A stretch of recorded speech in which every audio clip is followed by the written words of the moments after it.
자, 우리 옆 사람 보시면서 같이 인사하시겠습니다. 올 한 해 소원의 항구에 도착하시기를 바랍니다.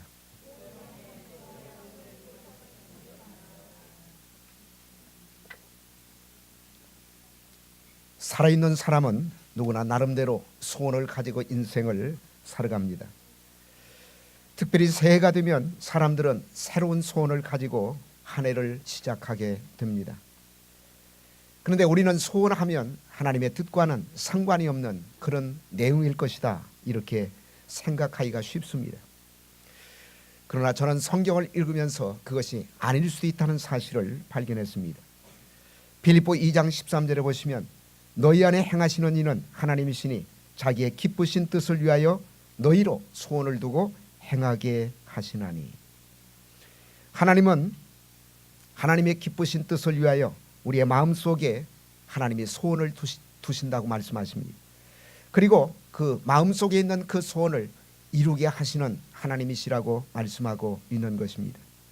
저는 올 한 해 저와 여러분의 마음속에 있는 소원이 단순히 어떤 육신적인 소원이 아니라 하나님이 저와 여러분에게 주신 소원, 그리고 하나님의 뜻을 이루기 위한 그런 소원이 되시기를 주의 이름으로 축복합니다. 뿐만 아니라 올 한 해 저와 여러분이 인생의 바다를 건너 소원의 항구에 한 사람도 나고작 없이 도착하기를 주님의 이름으로 축복합니다. 오늘 우리가 읽은 두 번째 본문은 예수님께서 갈릴리 지방에서 하나님 나라에 관한 여러 가지 많은 비유를 말씀하시고 난 후에 이제 그곳을 떠나 거라사 지방으로 이동하던 중에 발생한 사건을 기록하고 있습니다. 주님께서는 갈릴리에서 거라사인의 지방으로 가시면서 제자들에게 이렇게 말씀하십니다. 우리가 저편으로 건너가자. 자, 우리가 두 번째 읽었던 마가복음 4장 35절 같이 한번 읽겠습니다. 자, 마가복음 4장 35절 말씀. 자, 같이 읽겠습니다. 시작. 그날 저물 때, 자 35절, 자 시작. 그날 저물 때 제자들에게 이르시되 우리가 저편으로 건너가자 하시니. 사랑하는 여러분, 오늘 본문에 등장하는 제자들이 갈릴리 지방을 떠나 바다 저편으로 건너가기를 원했던 것처럼 우리도 2017년을 지나 2018년 소원의 항구로 건너가기를 소망합니다. 그렇다면 우리가 이 한 해라는 바다를 건너 소원의 항구에 도착하기 위해서는 어떤 삶을 살아가야 될까요? 이 물음에 대한 대답을 오늘 본문을 통해서 세 가지로 같이 생각해 보도록 하겠습니다. 첫째는 과거에서 우리가 떠나야 됩니다. 과거에서 떠나야 됩니다. 자, 오늘 본문 마가복음 4장 36절에 보시면 저희가 무리를 떠나 예수를 배 계신 그대로 모시고 가매. 여기에 보시면 두 개의 중요한 동사가 있다는 사실을 발견할 수가 있습니다. 첫째는 떠나라는 단어입니다. 그리고 두 번째는 가매라는 단어입니다. 여러분, 이 두 가지 동사를 연결시키면 우리는 중요한 교훈을 여기에서 발견할 수가 있습니다. 여러분, 떠나야 갈 수가 있다는 얘기입니다. 떠나야 갈 수가 있습니다. 주님의 일행이 바다 저편으로 건너가기 위해서는 현재 위치에서 떠나야 됩니다. 그래야 바다 저편으로 건너갈 수가 있는 것입니다. 다시 말씀을 드리면 원하는 목적지에 떠나야 갈 수가 있다는 사실입니다. 따라서 떠나지 않고는 앞으로 나갈 수가 없는 것입니다. 떠나지 않고는 저편으로 갈 수가 없고 떠나지 않고는 소원의 항구에 갈 수가 없다는 사실입니다. 저는 주님의 제자들뿐만 아니라 우리도 마찬가지라고 생각합니다. 우리도 떠나야 앞으로 나갈 수가 있습니다. 그렇다면 우리는 이런 질문을 우리 자신들에게 던질 필요가 있습니다. 우리는 어디에서 떠나야 될까요? 과거에서 떠나야 됩니다. 지나간 것에서 떠나야 됩니다. 옛 것에서 떠나야 합니다. 2017년도에서 떠나야 우리는 2018년도로 나아갈 수가 있는 것입니다. 과거에서 떠난다는 말은 과거를 기억하지 않는다 혹은 과거를 생각하지 않는다, 그런 뜻이 아닙니다. 과거에서 떠난다는 말은 이것은 과거의 영향이나 혹은 지배를 받지 않는 삶을 살아간다는 것을 의미하는 것입니다. 우리가 새로운 미래로 나가기 위해서는 과거의 영향을 받거나 혹은 과거의 지배를 받아서는 결코 나갈 수가 없습니다. 여러분, 바울을 생각해 보십시오. 만약 바울 사도가 과거의 지배를 받는 삶을 살았다면 어떻게 자신의 미래를 향해서 나아갈 수가 있었겠습니까? 그가 어떻게 위대한 주님의 사도로 하나님 앞에 쓰임을 받는 인생을 살아갈 수가 있었겠습니까? 빌립보 3장 13절에서 14절까지 보시면 바울 사도는 이렇게 고백하고 있습니다. 형제들아, 나는 아직 내가 잡은 줄로 여기지 아니하고 오직 한 일, 즉 뒤에 있는 것은 잊어버리고 앞에 있는 것을 잡으려고 표대를 향하여 그리스도 예수 안에서 하나님이 위에서 부르신 부름의 상을 위하여 쫓아가노라. 뒤에 있는 것은 잊어버리고 앞에 있는 것을 잡으려고. 바울 사도는 앞에 있는 것을 잡기 위해서 뒤에 있는 것은 잊어버렸다고 고백하고 있는 것입니다. 자, 바울은 어떤 사람이었을까요? 바울은 과거에 어떤 사람이었을까요? 그는 과거에 교회를 핍박했던 사람이고, 그리고 기독교인들을 무참하게 사륙했던 장본인, 그가 바로 바울 사도의 과거의 모습이었던 것입니다. 그가 만약 악몽 같은 과거에 사로잡혀 있었다면 그는 미래를 향해서 한 발자국도 나갈 수가 없었을 것입니다.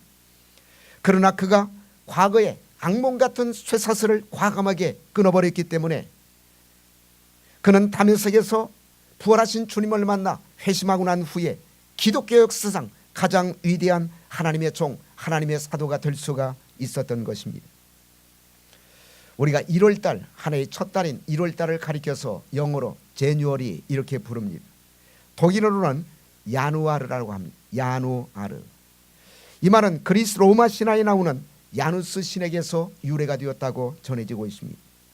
야누스를 흔히 문을 지키는 신 이렇게 부르고 있는데 두 개의 얼굴을 가지고 있는 신이라고 전해지고 있습니다. 하나의 머리에 두 개의 서로 다른 얼굴을 가지고 있고 그리고 서로 반대 방향을 바라보고 있습니다. 그래서 우리는 흔히 위선적인 사람을 가리켜서 야누스의 얼굴을 가진 사람이다, 이런 이야기를 종종 하게 되는 것입니다. 자, 이 두 얼굴 가운데 한쪽은 몽둥이를 상징하고 있고 그리고 다른 쪽은 열쇠를 상징한다고 합니다. 무슨 뜻입니까? 1월달은 묵은해를 몽둥이로 쫓아버리고 새해를 열쇠로 여는 달이라는 의미를 가지고 있습니다. 그렇습니다. 우리가 2018년 새해를 열쇠로 열기 전에 먼저 할 일이 있습니다. 그것은 먼저 몽둥이로 묵은 해인 2017년도를 쫓아버리는 일입니다. 다시 말씀을 드리면 우리가 정말 새해를 새롭게 열기 위해서는 지나간 과거로부터 떠나는 사건, 흘러간 과거로부터 벗어나는 사건이 있어야 된다는 사실을 1월달이라는 단어를 통해서 우리가 알 수가 있는 것입니다. 여러분, 우리가 새해를 맞이하면서 정말 새해를 지난 해와는 다른 더 나은 한 해, 축복된 한 해로 만들기 위해서 먼저 과거로부터 떠날 수가 있어야 한다는 얘기입니다. 여러분, 뒤에 있는 것을 바라보다가 망한 사람이 있죠. 자, 성경에서 우리가 그런 사람을 찾아볼 수가 있는데 뒤에 있는 것을 바라보다가 망했던 사람 누굽니까? 롯의 처입니다. 창세기 19장 26절에 보시면 뒤를 돌아보지 말고 소돔성에서 나가라는 하나님의 말씀 앞에 순종하지 못하고 과거에 대한 미련 그리고 과거에 대한 집착 때문에 뒤를 돌아보았다가 롯의 처가 마지막에는 어떻게 되었습니까? 소금끝 기둥이 되었습니다. 누가복음 9장 62절에 보시면 주님은 이 롯의 처를 염두에 두시고 제자들에게 이렇게 말씀하셨습니다. 손에 창기를 잡고 뒤를 돌아보는 자는 하나님 나라에 합당치 않다. 손에 창기를 잡고 뒤를 돌아보는 자는 하나님 나라에 합당치 아니하다고 말씀하셨습니다. 그래서 우리는 뒤를 돌아보는 인생이 되어서는 안 된다는 얘기예요. 과거에 사로잡히거나 혹은 과거에 얽매이는 인생을 살아가서는 결코 안 된다는 말씀입니다. 그러므로 우리는 과거를 잊어버려야 돼요. 실패한 과거를 잊어야 합니다. 여러분, 부끄러운 과거도 잊어야 됩니다. 죄악된 과거도 잊어버려야 됩니다. 불순종했던 과거도 잊어야 합니다. 아울러 우리는 과거의 성공도 잊어버려야 됩니다. 대한민국의 세계적인 피겨 스케이팅 선수였던 저는 김연아 선수가 했던 이야기를 지금도 잊지 않고 기억하고 있습니다. 이것도 또한 지나가리라. 이것도 또한 지나가리라. 김연아 선수가 세계 그 피겨 스케이팅 선수권 대회에서 금메달을 땄습니다. 여러분, 금메달이 얼마나 영광스러운 메달입니까? 그러나 그 영광스러운 것도 시간이 지나면 지나간다는 얘기예요. 과거의 영광이 오늘 현재 우리의 삶을 보장하지 못합니다. 그러므로 과거의 성공도 잊어버려요. 우리는 과거의 실패도 잊어야 되지만 과거의 성공도 잊어야 합니다. 이 세상에는 두 가지의 종류의 사람이 있다고 생각할 수가 있습니다. 첫째는 과거 지향적인 사람이 있고, 그리고 두 번째는 미래 지향적인 사람이 있습니다. 일반적으로 나이로 계산해 볼 때 나이가 들수록 우리는 과거 지향적인 사람이 됩니다. 그래서 나이가 들게 되면 왕년에 혹은 과거에 내가 이런 일을 했었는데, 이런 이야기들을 우리가 종종 하지 않습니까? 그러나 젊은 사람들은 아무래도 미래지향적인 삶을 살아가는 사람이라고 얘기할 수가 있을 것입니다. 과거 지향적인 사람은 과거에 붙들려서 살아가는 사람입니다. 그런데 과거에 붙들려서 살아가는 사람들의 문제점, 그것은 절대로 미래를 향해서 나갈 수가 없다는 데 문제가 있습니다. 미래지향적인 사람은 과거에 잘못된 것이든 혹은 잘된 것이든 잊어버리고 앞으로 어떻게 하면 잘할 수가 있을 것인가, 이것을 가지고 고민을 합니다. 이런 사람에게는 발전이 있고 그리고 소망이 있다는 얘기입니다. 이사야 43장 18절과 19절에 보시면 하나님은 이렇게 말씀하고 있습니다. 너희는 이전 일을 기억하지 말며 옛적 일을 생각하지 말라. 보라, 내가 새 일을 행하리니 이제 나타날 것이다. 너희는 이전 일을 기억하지 말며 옛적 일을 생각하지 말라고 그랬어요. 하나님은 항상 현재의 하나님 그리고 미래의 하나님이십니다. 그러므로 우리가 과거에 붙들려 있어서는 안 돼요. 우리가 과거에 지배를 당하는 삶을 살아가서는 안 됩니다. 여러분, 2018년도 미래를 향해서 나가기 위해서 과거와 과감하게 단절하시기를 주의 이름으로 축복합니다. 두 번째로 예수님을 모시고 인생의 바다를 건너갈 수가 있어야 됩니다. 예수님을 모시고 인생의 바다를 건너가야 됩니다. 자, 오늘 본문 마가복음 4장 36절 우리 같이 한번 읽도록 하겠습니다. 자, 마가복음 4장 36절 말씀입니다. 자, 같이 읽겠습니다. 마가복음 4장 36절 말씀. 자, 시작. 저희가 무리를 떠나 예수를 배에 계신 그대로 모시고 가며. 거기 보세요. 저희가 무리를 떠나 그 다음에 예수를 배에 계신 그대로 모시고 가며. 그러니까 제자들이 탔던 배에 누가 타고 있었습니까? 예수님이 타고 있었어요. 제자들은 바다를 건너갈 때 자기들 혼자 건너간 것이 아니라 예수님을 배에 태우고 예수님을 모시고 그들은 항해를 시작했다고 성경은 말씀하고 있는 것입니다. 여러분, 제자들의 배와 그리고 다른 사람들이 탔던 배는 겉으로 보면 별반 다를 것이 없습니다. 그러나 내면을 들여다보면 다른 배들하고는 엄청난 차이가 있습니다. 바로 제자들의 배는 누가 타고 있었습니까? 예수님이 타고 있었어요. 예수님이 타고 있었습니다. 오늘 이 세상을 살고 있는 성도들이 믿지 않는 불신자들과 가지고 있는 가장 커다란 차이점이 있다면 어떤 차이점일까요? 그것은 성도들은 자기 인생의 중심에 예수님을 모시고 살아가는 사람들이라는 사실입니다. 그런데 세상 사람들에게는 그것이 없어요. 인생의 중심에 예수님을 모시고 살아가는 사람들이 성도고 세상 사람들은 예수님이 마음 중심에 계시지 않는다는 사실입니다. 그들이 무슨 일을 하든 그리고 이 땅에서 어떤 삶을 살아가든 분명한 사실은 그들의 마음 중심에 그들 자신이 자리 잡고 있다는 사실입니다. 그들의 마음속에는 살아계신 주님이 계시지 않습니다. 저는 인생의 중심에 누가 계시는가, 이것이 인생과 인생의 성공과 실패를 가늠하는 가장 중요한 관건이라고 생각합니다. 예수님을 모시고 살아가는 사람들은 아무리 거센 인생의 비바람과 풍랑을 맞이한다 할지라도 결코 침몰되는 법이 없습니다. 왜냐하면 주님은 전능하신 하나님이시기 때문입니다. 마태복음 28장 18절에서 주님은 승천하기 직전 제자들에게 이렇게 말씀하지 않습니까? 하늘과 땅에 있는 모든 권세를 내게 주셨으니. 그렇습니다. 예수님에게는 하늘의 권세 그리고 땅의 권세를 가지고 있습니다. 뿐만 아니라 주님은 바람을 꾸짖으며 바다를 잔잔케 하시는 분이십니다. 자, 오늘 마가복음 4장 39절 같이 한번 읽겠습니다. 자, 마가복음 4장 39절 말씀 우리 같이 한번 읽겠습니다. 자, 시작. 예수께서 깨어 바람을 꾸짖으시며 바다더러 이르시되 잠잠하라 고요하라 하시니 바람이 그치고 아주 잔잔해지더라. 여러분, 예수님은 바람을 꾸짖는 분이에요. 그리고 바다를 향해서 잠잠하라 고요하라 이렇게 말씀하실 수 있는 능력을 가지고 계시는 분, 그분은 예수님밖에 없습니다. 자, 예수님께서 이렇게 말씀하셨을 때 바람이 그쳤습니다. 바다가 잔잔해졌어요. 어떻게 이런 일이 일어날 수가 있습니까? 예수님은 바로 하나님이시기 때문에. 그분은 바람을 창조하시고 그리고 바닷물을 창조하신 창조주 하나님이시기 때문에 그분이 말씀하시면 순종한다는 얘기입니다. 어떤 사람은 사단이 우리를 공격하면 인생이라는 배가 침몰될지 모른다고 걱정하는 사람들이 있습니다. 그러나 사단의 영향력은 막강한 것이 사실이지만 그럼에도 불구하고 사단은 예수님의 라이벌은 결코 될 수가 없습니다.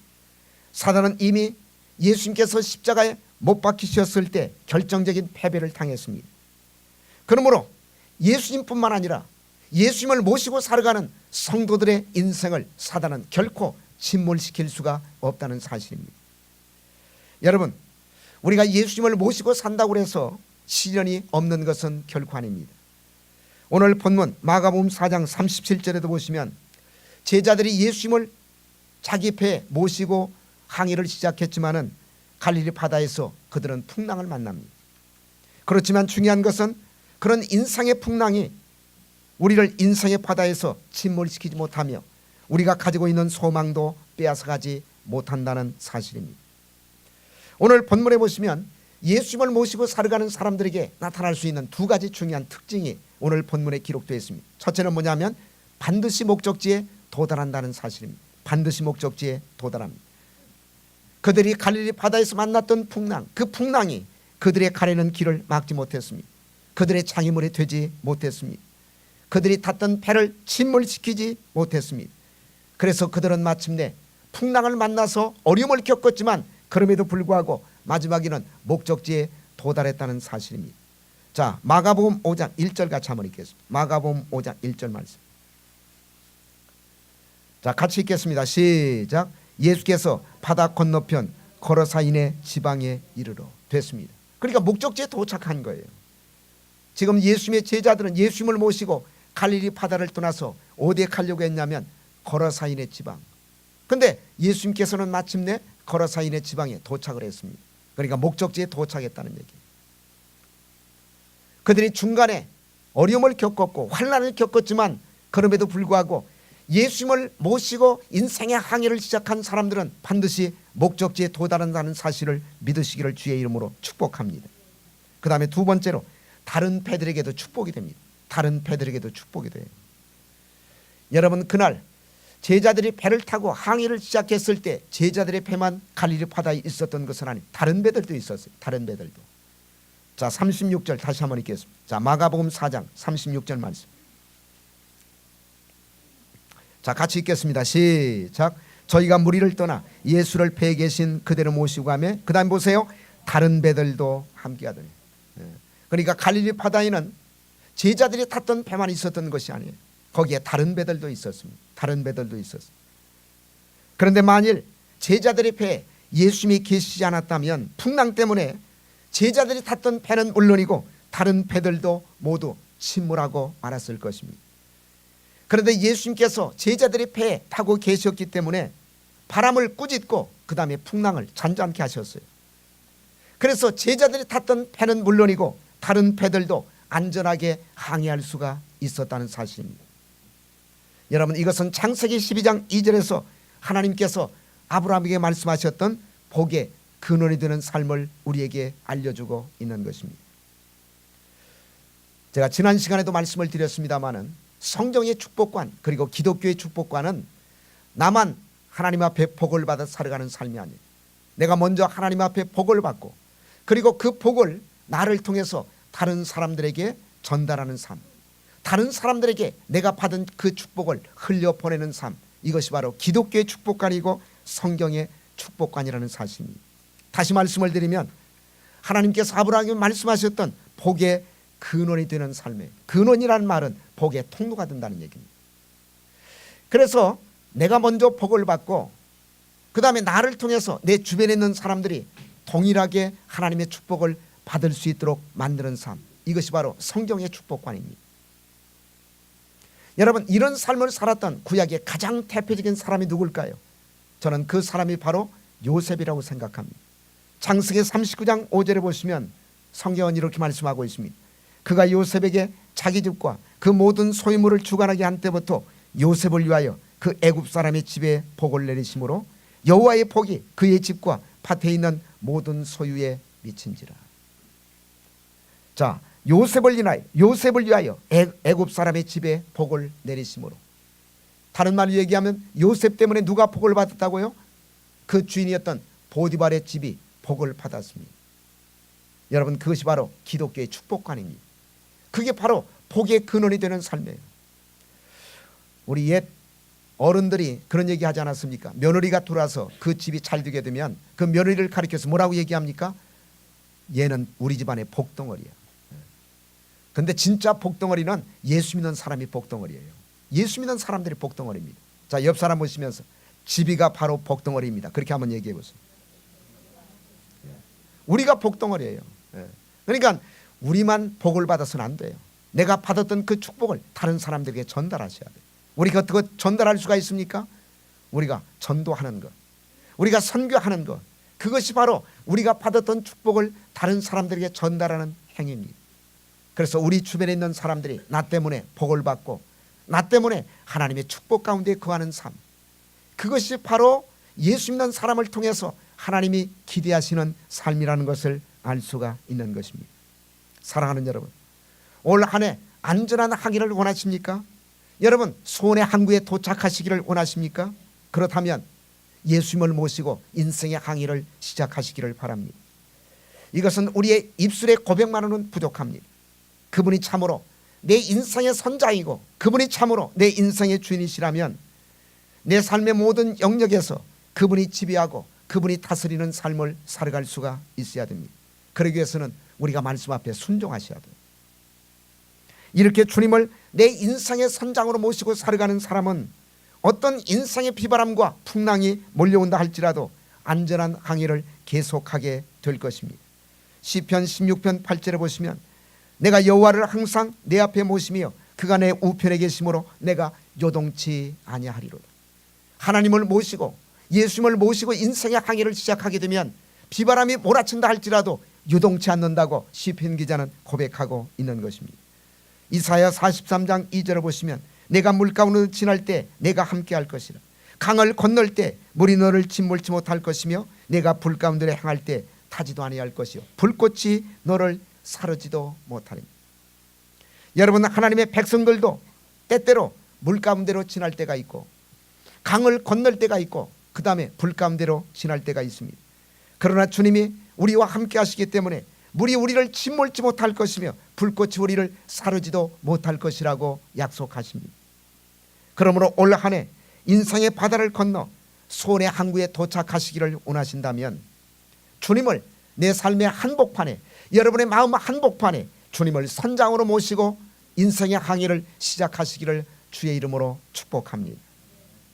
자, 우리가 소원의 항구에 도착하기 위해서는 첫째로 과거에서 떠나야 돼요. 그 다음에 두 번째로 예수님을 인생의 배에 모시고 항해를 시작하셔야 됩니다. 그 다음 마지막 세 번째로 풍랑이 일 때는 주님께 기도로 도움을 구하셔야 돼요. 풍랑이 일 때는 주님께 기도로 도움을 구하셔야 됩니다. 우리가 올 한 해를 살다 보면 반드시 인생의 풍랑이라고 하는 어려움과 그리고 환난이 찾아올 수가 있습니다. 그와 같은 인생의 풍랑이 불었을 때 우리는 어떻게 해야 될까요? 우리가 제자들을 통해서 배울 수가 있어야 됩니다. 주님께 도움을 요청해야 된다는 사실입니다. 다시 말씀을 드리면 인생의 풍랑을 만났을 때 우리가 할 수 있는 최선의 방법은 기도로 주님께 도움을 구하는 일입니다. 기도로 주님께 도움을 구하는 일입니다. 자, 오늘 본문 마가복음 4장 37절 이하를 보시면 주님의 일행이 배를 타고 갈릴리 바다를 건너가고 있는데 갈릴리 바다 한복판에서 갑자기 풍랑을 만났어요. 광풍을 만났습니다. 그런데 그냥 광풍이 아니라 37절에 보시면 큰 광풍이라고 성경이 기록하고 있습니다. 히라보 원문 성경에 보시면 37절에 큰이라는 단어는 메갈레라는 단어로 기록되어 있습니다. 메갈레. 여러분, 이 메갈레라는 단어에서 영어의 메가톤이라는 단어가 유래가 된 것입니다. 그러니까 그들이 만났던 광풍은 메가톤급 광풍을 만난 것입니다. 영어 성경 NIV 성경은 이 구절을 이렇게 번역하고 있습니다. 미쳐 날뛰는 돌풍이다. 미쳐 날뛰는 돌풍. 다시 말씀을 드리면 거대한 광풍, 메가톤급 광풍, 인간의 힘으로는 도저히 해결할 수 없는 미쳐 날뛰는 광풍을 그들은 갈릴리 바다 한복판에서 만났던 것입니다. 갑작스럽게 위기를 만난 제자들은 당황합니다. 그리고 두려움을 느낍니다. 여러분, 인생의 위기를 만나면 사람들이 두려워하는 가장 중요한 이유가 어디에 있을까요? 믿음이 없기 때문에 두려워하는 것입니다. 자, 마가복음 4장 40절 말씀. 이것은 예수님께서 제자들에게 직접 하신 말씀이에요. 자, 예수님께서 바다 물길을 잔잔케 하시고 난 다음에 마음속에 두려움을 가지고 당황했던 제자들을 향해서 이렇게 말씀하십니다. 40절 말씀. 자, 같이 읽겠습니다. 시작. 이에 제자들에게 이르시되 어찌하여 이렇게 무서워하느냐? 너희가 어찌 믿음이 없느냐 하시니. 그러니까 제자들이 무서워했던 가장 중요한 이유, 그들에게 마음속에 믿음이 없었기 때문에. 그러나 믿음이 있는 사람은 이런 인생의 위기를 만났을 때 절대 두려워하지 않습니다. 주님의 모습이 바로 그런 모습이었습니다. 자, 지금 주님은 이 상황에서 전혀 두려워하지 않습니다. 두려워하지 않는 것이 아니라 주님은 잠자고 있어요. 주님은 잠자고 있었습니다.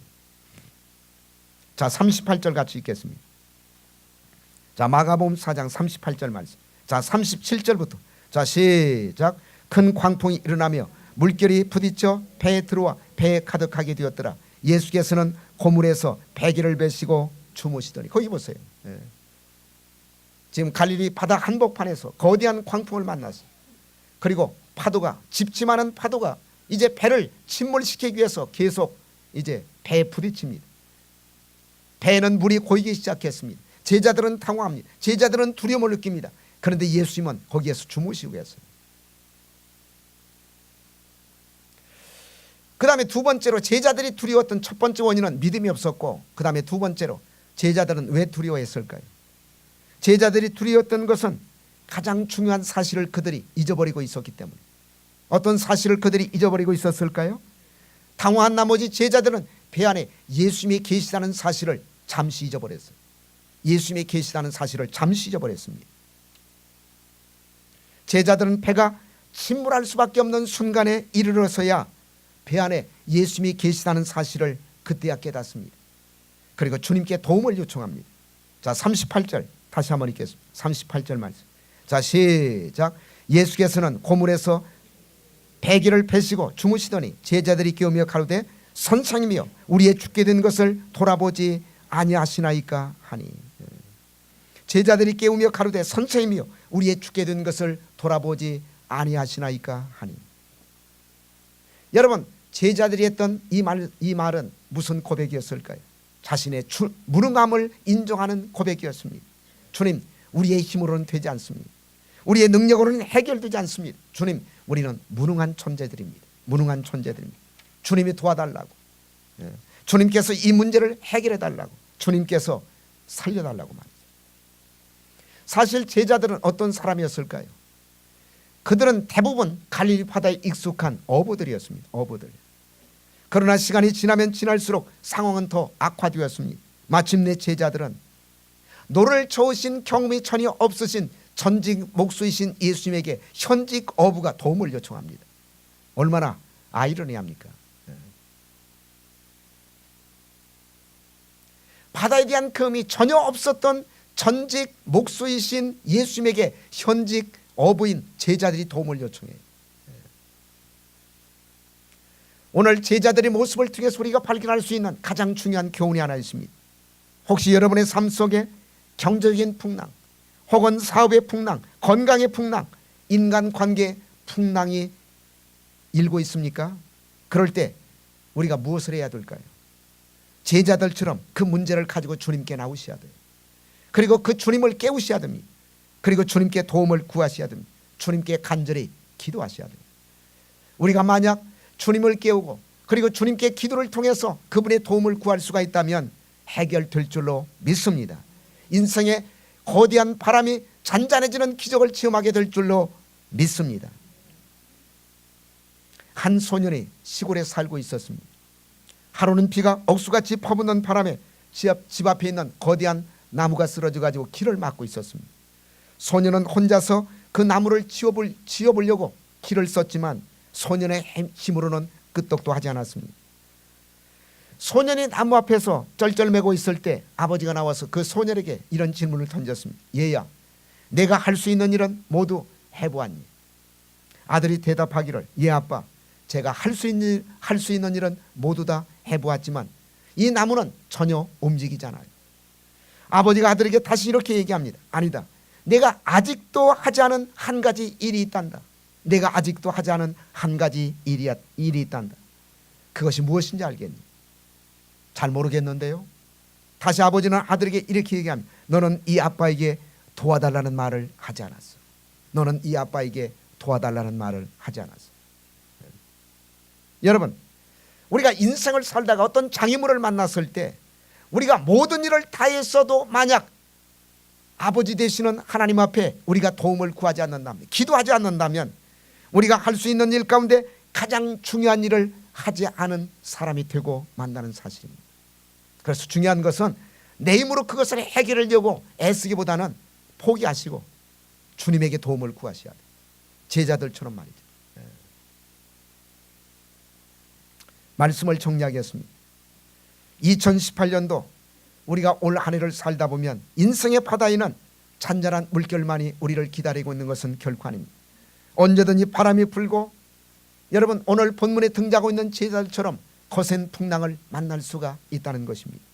문제가 도처에서 터질지도 모릅니다. 예기치 않은 거센 인생의 비바람이 우리의 삶 속에 몰려올 수도 있다는 사실입니다. 그때 우리가 할 수 있는 일은 우리의 힘과 능력으로 그 일을 해결하려고 생각하지 말고 엎드려 기도로 주님의 도움을 구하셔야 돼요. 주님의 도움을 구하셔야 돼요. 자, 시편 우리가 첫 번째 읽었던 107편 25절에서 28절 같이 한번 읽겠습니다.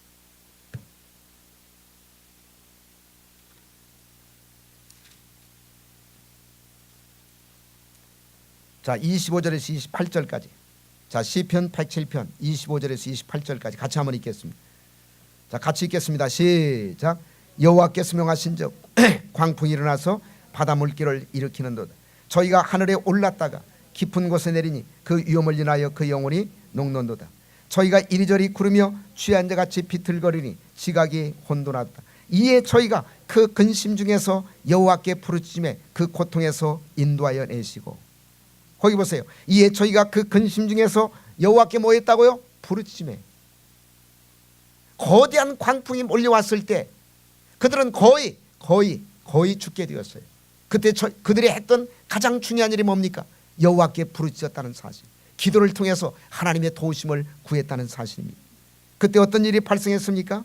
그 고통에서 인도하여 내시고 광풍을 평정히 하사 물결로 잔잔케 하시는도다. 저희가 평온함을 인하여 기뻐하는 중에 여호와께 저희를 소원의 항구로 인도하시는도다. 그들이 기도로 하나님의 도우심을 구했을 때, 주님의 도우심을 구했을 때 주님께서 즉각적으로 그 상황에 개입하십니다. 그래서 바람을 잔잔케 하시고 물결을 평정하시고 마침내 그들이 기뻐하는 가운데 소원의 항구로 인도하셨다고 성경은 말씀하고 있는 것입니다. 그렇습니다. 인생의 바람이 불어올 때, 여러분 인생의 거대한 광풍이 우리의 삶 속에 물려올 때, 그때 우리가 할 수 있는 가장 중요한 일, 기도하셔야 돼요. 우리의 힘과 능력으로 그것을 해결하려고 시도하지 말고 엎드리시기를 바랍니다. 잠자고 있는 주님을 깨우시기를 바랍니다. 기도를 통해서 그분의 도우심을 구하시기를 바랍니다. 그러면 거대한 파도가 잔잔해지는 놀라운 기적을 체험하게 될 줄로 믿습니다. 그리고 우리는 이 풍랑이 지나간 후에 이렇게 고백하게 될 줄로 믿습니다. 이 풍랑은 나를 향한 하나님의 축복이었다. 나를 연단시키고 훈련시키는 하나님의 사랑의 손길이었다.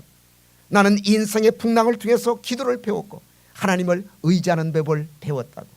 그래서 나는 바다 저편으로 건너갈 수가 있었고, 그리고 마침내 2018년도 소원의 항구에 도착할 수가 있었노라고. 이 고백이 올 한 해를 다 마치고 난 후에 저와 여러분의 감사와 찬양의 고백이 되시기를 주의 이름으로 축복합니다. 기도하시겠습니다.